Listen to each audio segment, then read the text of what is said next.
Welcome to the Lou&Sue podcast, where we chat about life, love, and what we've learned. So grab your cutest mug and join us.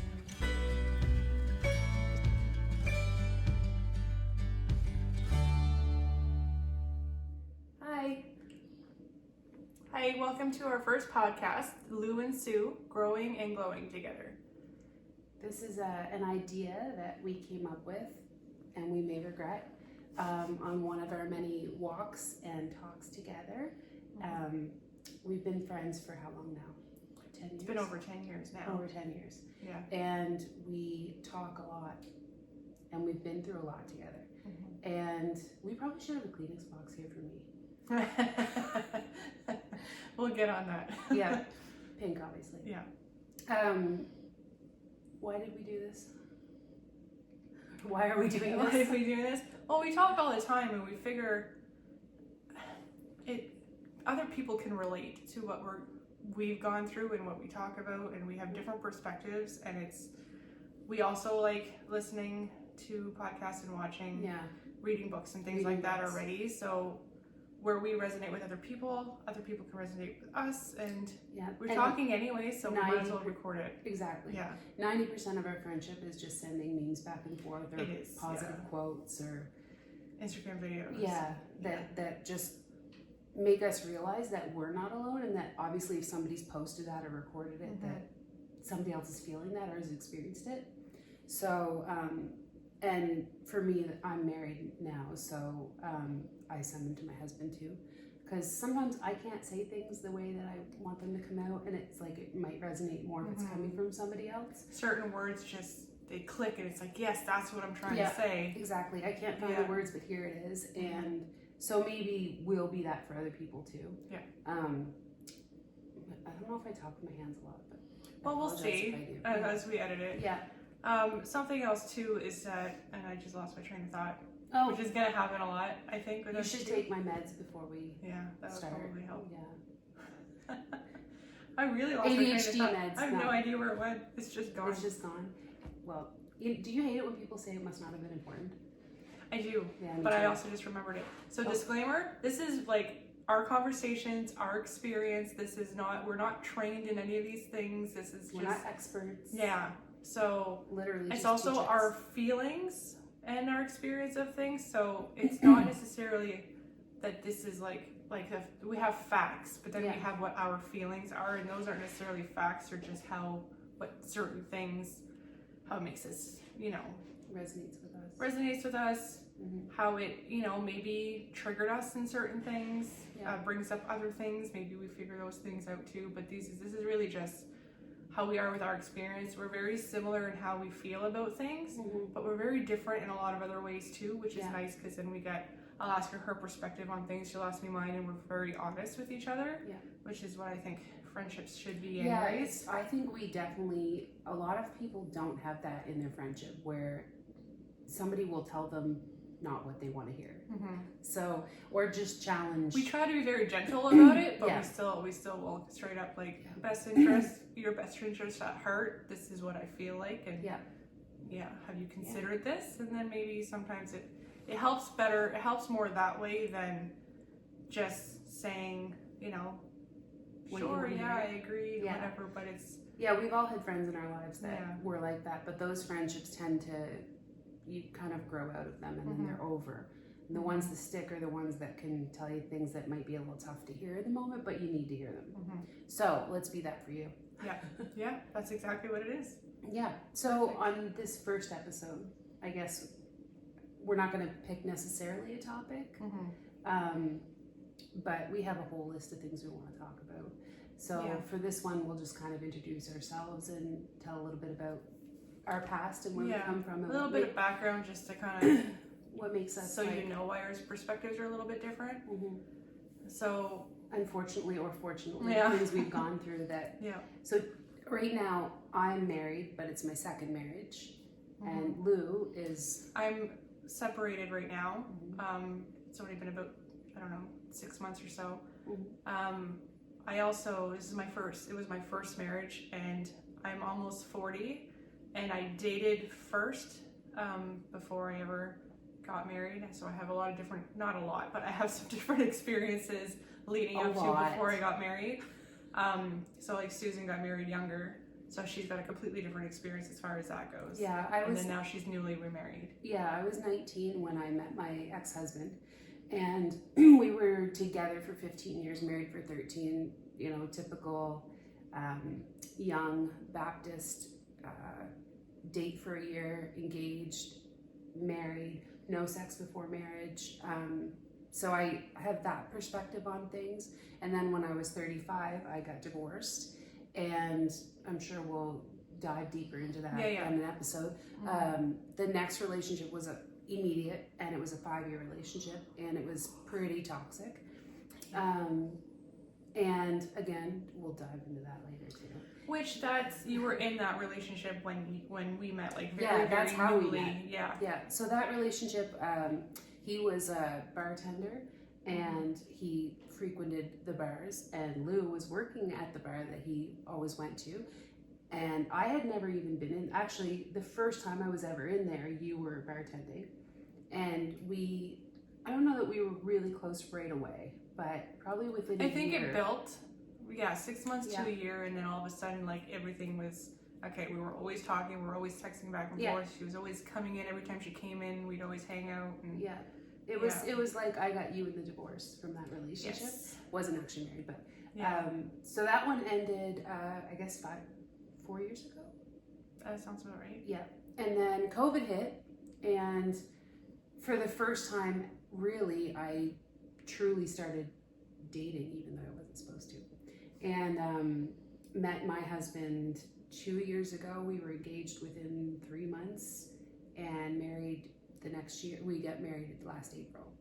So, and that's a whole other experience. And it's all 3 relationships were very, very different. And I've got lots of fun dating stories in the in-between times. And you have your dating stories from earlier. And so I have like a few, maybe 3 or 4 like longer term relationships that are all about a year or so, and then I had a 4-year, I was single for 3 years throughout that, and then I had a 4-year very toxic relationship, very manipulative.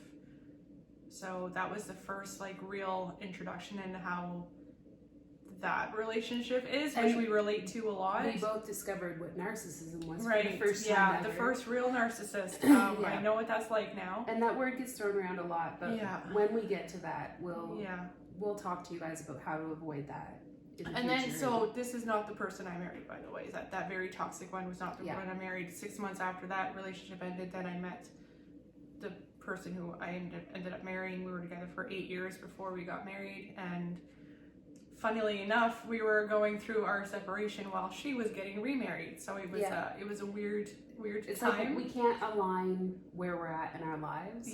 And it's been an interesting dynamic because of that. I find sometimes as a woman, when you're in a relationship, you don't have as much time for your friends. So it's been like, when I first started dating my current husband, I was your maid of honor, and we were going through wedding planning, but I was like, he came to pick me up at your wedding, and we literally had been dating. That was the first time I met him. You met him, yeah. And then flash forward, I'm starting to plan my wedding, and she's getting separated. So, and also we lived across the street from each other. And we saw each other less. I think living across the street from each other, which is. But we have that kind of friendship that it's like, you don't need to text each other every day. And we're both kind of, I don't know if we're introverts, but we like our home time. I am definitely an introvert. I think you are too. I think we're extroverts at our work. But this is another topic we're going to discuss at one point, but we're also, we work in very social places, especially when I was a bartender. And I feel like we both need to be paid to be social, so that when we're done work, we can just be hermits. And we need to recharge. We definitely need to recharge. And we both work in male, sort of very male dominated. I'm a barber, and I have been for 22 years. And you? So I was a bartender for a long time, which not necessarily male dominant, but where I worked were a lot of like the clientele was mostly male. And now I'm a finance manager in power sports. So power sports is definitely very male dominant. But I think we both fit better in those roles because female dominant tends to be too gossipy. That's just not our personalities. Yeah, because I started out in hairdressing, and when I found barbering, I wondered why I ever did hairdressing because that girl dynamic.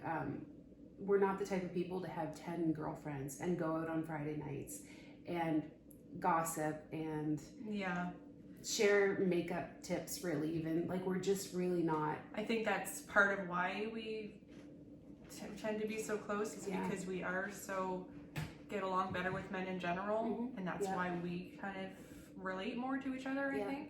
Yeah, and I tend to be like that. Any of my girlfriends are usually they get along better with men. Yeah, and it tends to be a better relationship. Yeah, exactly, and that's okay with us. Yeah, yeah. So we bonded over all those things. I hear the cat. Yeah, sorry, cat. I have cats in there. You may see the cats from time to time. Yeah. And you have cats and I have dogs. Yes. So we do have, you know. Yeah, you'll see through it. We'll have different conversations where you'll see just how different we are in some ways. Like we're complete opposites in some ways, but we feel the same so often.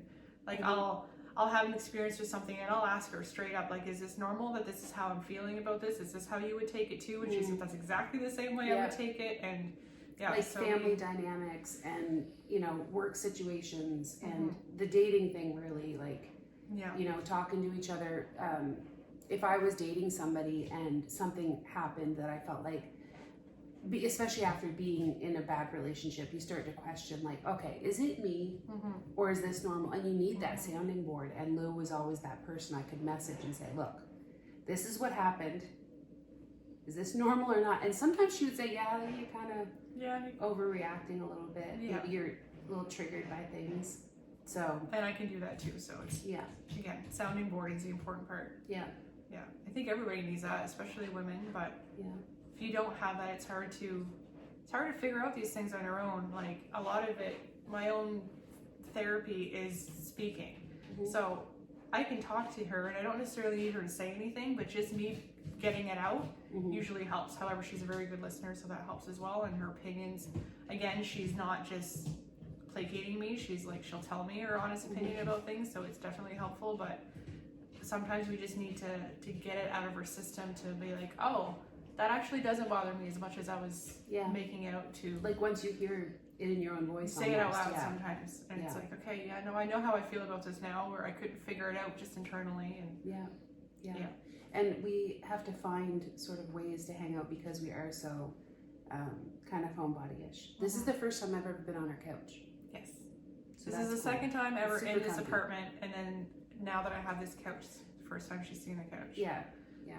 I told you it was comfy. It's very peaceful here too. It's serene. Yeah. Well, should we get into a little bit more about maybe our families? And like I come from a family of, I have 3 older brothers. My parents were married up until my father's passing, so 52 years, I think. So pretty stable home and no real experience with divorce or seeing parents date or and I never really even dated when I was young. I mean, I had a couple non-serious boyfriends. And your parents are still together? Yeah, so I grew up, my mom stayed home until I was 12, so she was a stay-at-home mom, which was really nice. They I don't remember how many years ago it is now, but they did separate for a period of time. It was within our friendship, so it's within the last 10 years. Yeah, so it's been about 4 years since they renewed their vows, so they are back together now. I'm sorry if you can hear my cat playing with her plastic in the background. So I always felt like, and we'll dig deeper into this in a different conversation, I'm sure, but I always felt like I had a good upbringing of, trying to model what my parents had. I did not know they had problems. They were really good at hiding it, which they should. But as an adult, and then they separated for a while, and you start to see certain things. The cracks.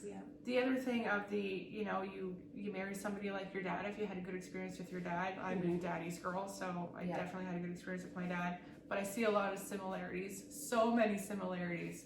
That could be a whole podcast in itself, I think, of the person I ended up marrying, the similarities between him and my dad. Yeah. And they're not always all good ones, but a lot of them are good ones. Yeah. And that's again, funny. I see my dad in a very positive way, so Yeah. there's a lot of good things, but I definitely married my mom the first time. yeah. Yeah.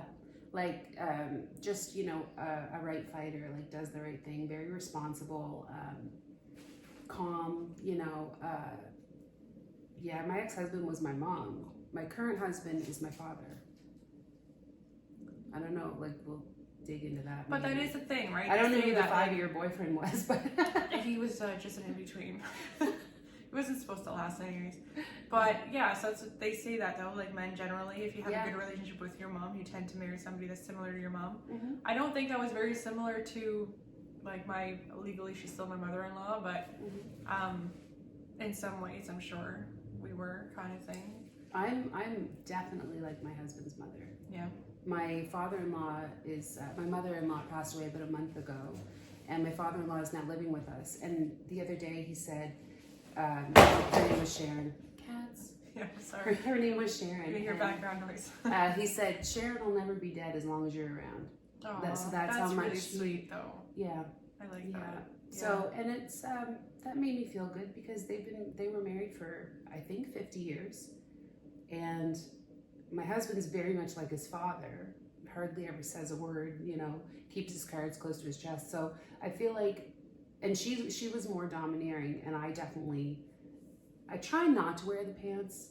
And no, that's but in that topic relationship, even if it's not like an extreme, I feel like there's like the gender roles and like where you fit into things can change depending on who you're dating. I want to be the feminine one. Same. I want to be, I want to do the chores. Like, not all the time, but like I do like the fact that he takes the garbage out and he mows the lawn, and you know, you're happy to keep. We're gonna get into so many of these topics. Like I want him to be the breadwinner. I want, and not that I want him to take care of me financially or like spoil me or buy me things. Just that general role. Yeah, like the sort of the way things in my head, they kind of should line up. But it's really hard because when you're, especially when you get married at 44, like I was, I'm so established in my life, like I can take care of myself. I can pay my own bills. So to figure that like dynamic out of like allowing him to be a man and stepping, again, we'll have to talk. Well, this. Yeah, that's a deep one. That's we'll one save that one for like its own topic, I think. Yeah. And then you get into like, because you have a brother and I have 3 brothers, and like how, I mean, there's no sisters in our lives, right? Except sister-in-laws. Yeah. So. Now, to be fair, my brother and my sister-in-law have been married for almost 20 years now, so I'm fairly close to her. We don't and you hang out all the time, but like she's definitely my sister. Yeah. I'm not super close with them, but we're also, when we get together, it's same as when her and I get together. It's like we never were apart. She's very easy to be around. Very, very easy. She was also in my wedding, so Susan met her as well. You had an awesome bride squad. Yeah. Just saying. And even my I guess it's weird to call him an ex-husband because it's still really new. But even my ex-husband's sister, she was like, I knew her before I knew him. Yeah. That's a dynamic too that we had. I knew my husband's family before I met him. Because you met him at the bar as well. Yeah, I met him at the bar, and I knew his dad, who has passed away. He passed away in the first, I think, year that we were together. And that was really difficult because he was such a great man. And I mean, his mom's a great woman as well. I'm not saying that. It's just I knew him. You tend to connect to one of the parents more than the other, naturally. And he's the one that introduced me to his son that I ended up marrying, right? Yeah. So, and again, like, I'm saying ex-husband, but there's a lot of positives. There's a reason I married him and we're together for 10 years. And to be honest with you, I feel the same way about my ex-husband. Yeah. Like, especially this far out, 10 years after our divorce, there's a lot of things I see where I'm like, was I going to make those decisions now? Yeah. Maybe things would have happened differently because you learn. The 2020 hindsight thing. So it's a little different. Exactly. And I mean, I don't necessarily believe that everything works out for a reason, but I do believe that you make the best of what happens. Yeah. So, yeah, but that again, all things that we're gonna dive deeper later. But that's on. something else about our dynamic too, as well, is that you have a child from your first marriage. Yeah. So you're a mother. I'm just a mother to cats. That's what I Yeah. do. And I've never wanted children, so it's not one of those things where like I've missed out by any means. But it's a different. We have different dynamic. We have different thoughts for that reason as well, because she has some motherly instincts that I don't have. That and experience like it as far as seeing it on the other side of things. Now she's almost 17 and has her first boyfriend. Yeah. And giving your daughter dating advice. This is a whole new thing that even I think that really makes this feel like a really good idea. Yeah. You know, like what advice would I give my daughter? And each topic that comes up, how would I, you know, prevent her from the pain, but also help her to learn from the things, because she's going to do things wrong and make mistakes, and as we all have, you know. You can't shield her from everything. No. Yeah. She shields herself pretty good though. She does. Yeah. Yeah. She's a good one. Yeah. But yeah, it's I'm excited for this. Yeah, this actually is going a little bit smoother than I maybe expected it to. It might be weird at first, like we're somewhat awkward. Another disclaimer is we're not overly expressive people. So just so you know, we have the I'll say it because she's so conservative, she won't say it. The resting bitch face thing tends to happen with both of us. RBF. Yeah, the RBF is real. It's strong. It's very strong with us. But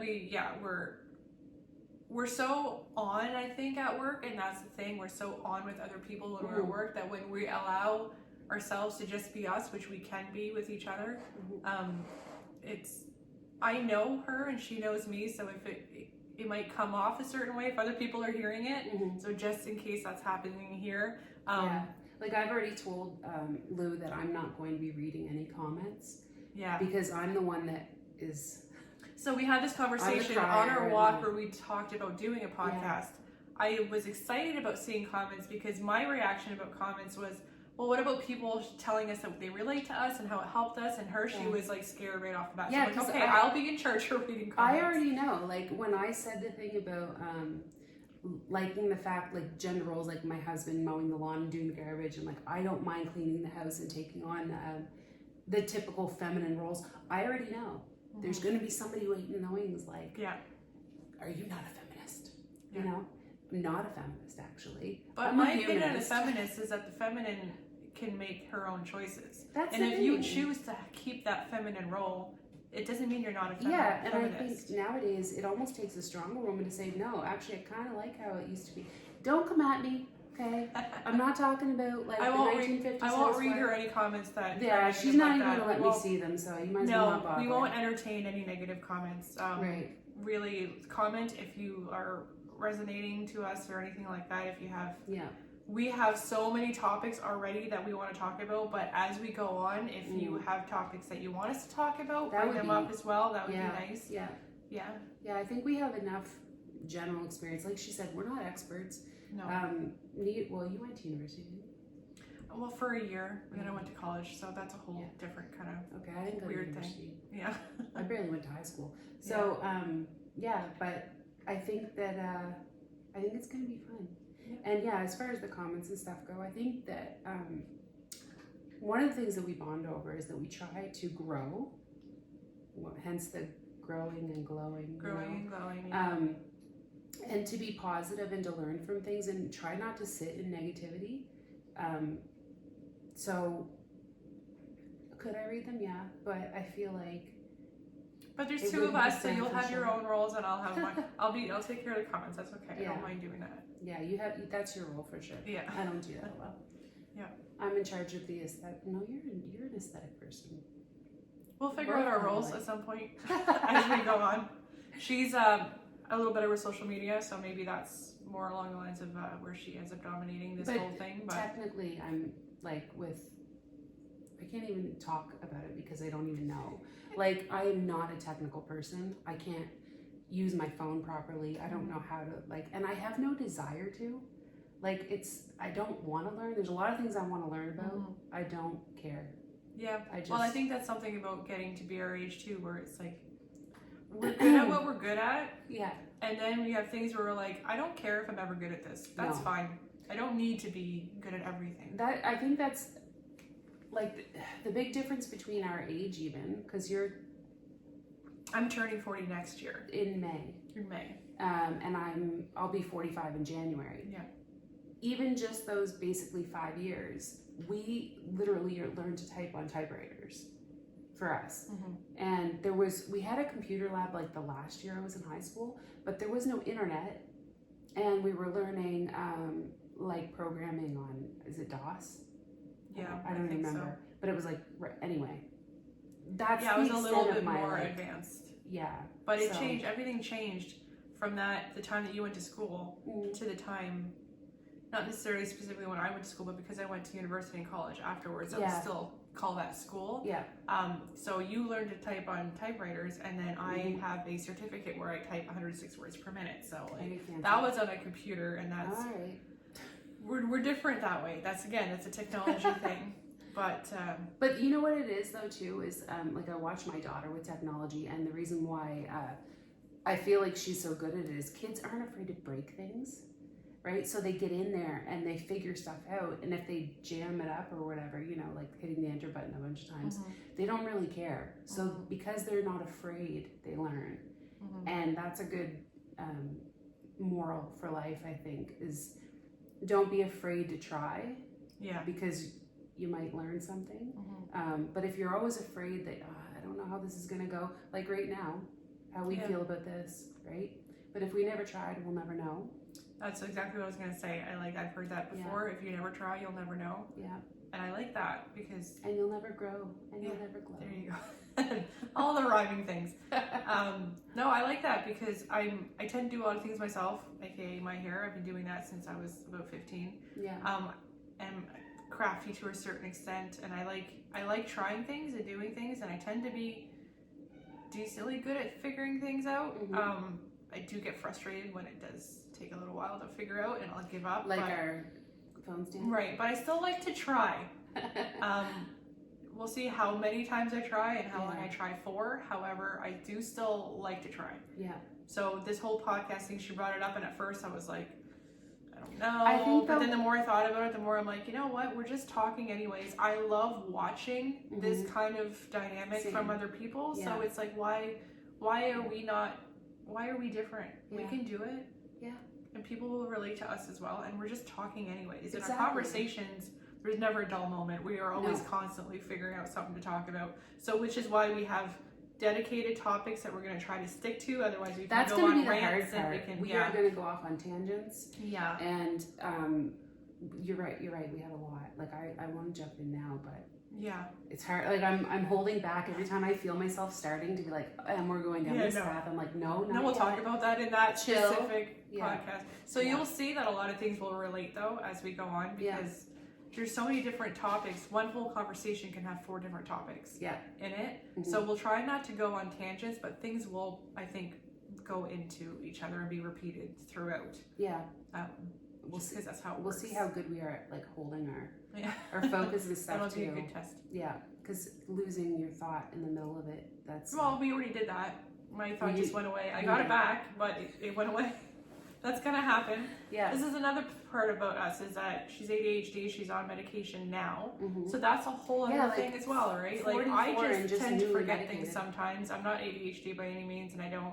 I just things go out the window sometimes, and usually they flutter back. But. Yeah, that was one of the topics that sort of I felt we would be able to talk about too, because there's I don't know, for myself, I felt really strange about being my age, and only just now, like I got diagnosed a year ago, something like that, and only just now realizing like, oh, that causes this and this and this, and there's such weird things in life, like when I'm cleaning and I get angry, like people get out of my way, and I'm not an angry person, but when I clean the house, like look out.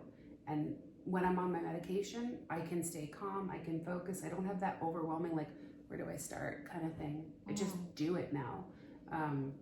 Scheduling out my meals and going to the grocery store on ADHD meds is a game changer. Yeah? Yeah. Like I would get cart rage Okay. and I'd get overwhelmed. And like, if I had to double back, I'd be like, I don't really need it.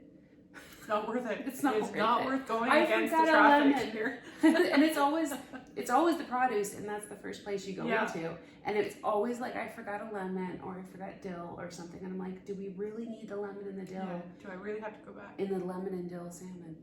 Now Yeah, we're just having salmon. they're pretty important. I know. Yeah. It's worth it now, but it wasn't before. So Yeah. Yeah. I'm not diagnosed with anything, but I'm sure I have a lot of OCD in me too, which Yeah. affects a lot of things. Yeah.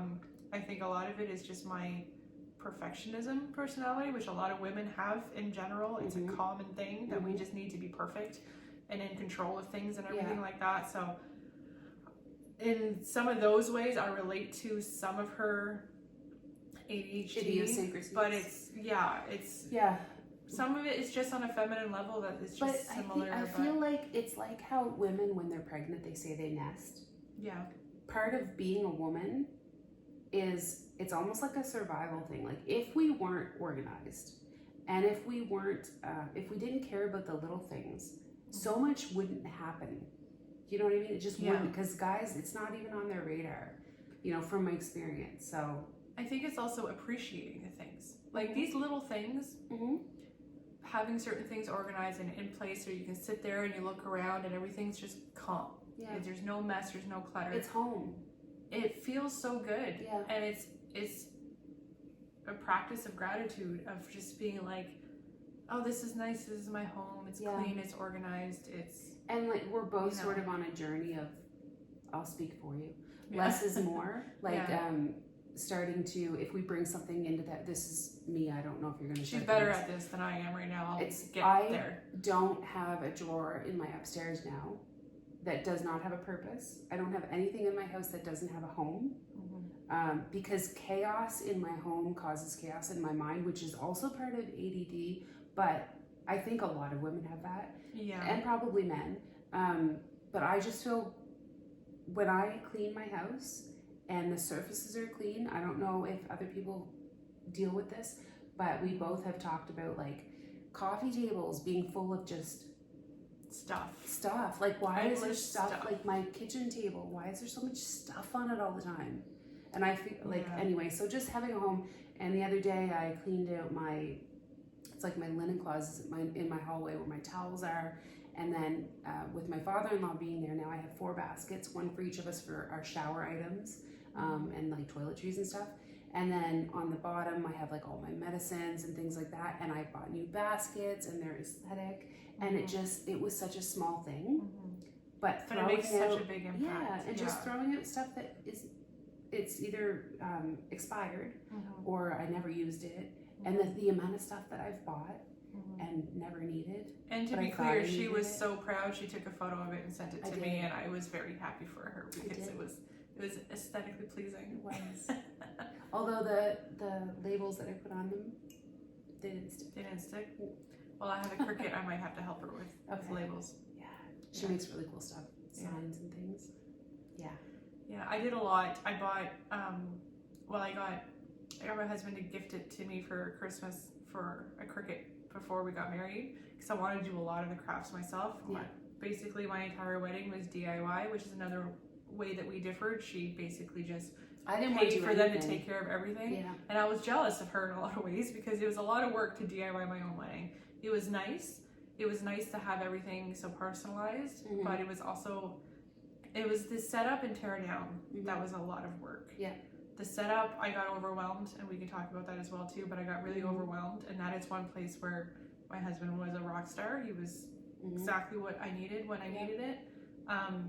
But yeah, I generally don't overwhelm myself, but I very much overwhelm myself. And that a lot of people relate to. That's one of those things about weddings, that brides tend to overwhelm themselves instead of just enjoying the whole process. We want everything to be perfect, and everything has to be a certain way, and nobody else knows but you if something goes wrong. So but on my wedding day itself, I didn't have a care in the world. Yeah, but you did all the worrying ahead of time. I did. And this is why they say that, 2 things I want to say here, don't lose them.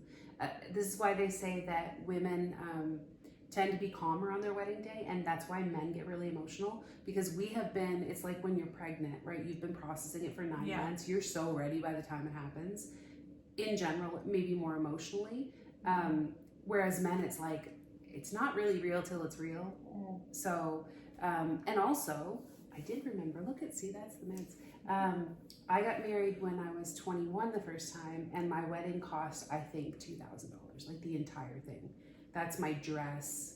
My dress was made by his aunt, and it was beautiful. But everything was just, it was what we could afford.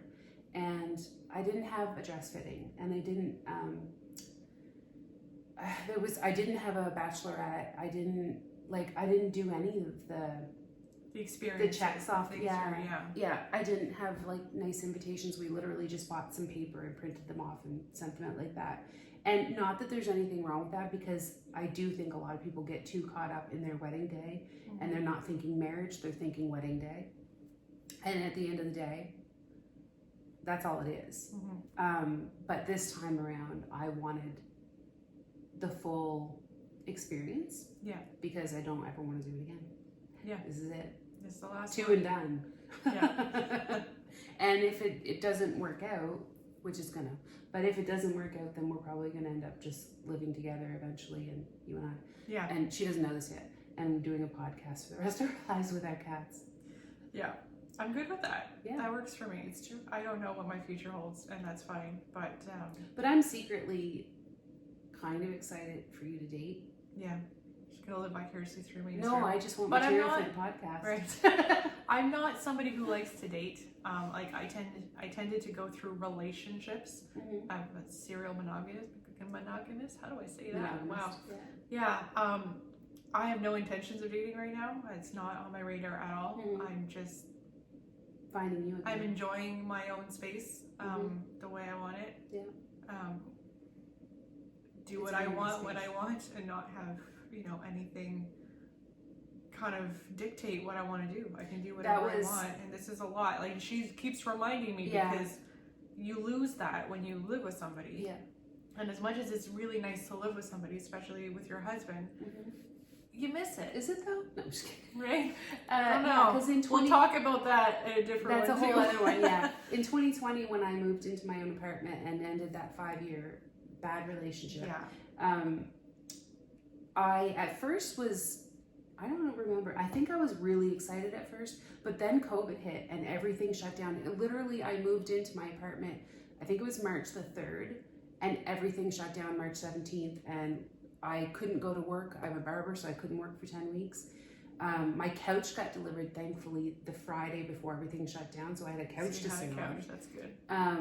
And my daughter was with me for the first, I think, 6 weeks, because her dad was still working. He's our CP, so cop, if you're watching the States.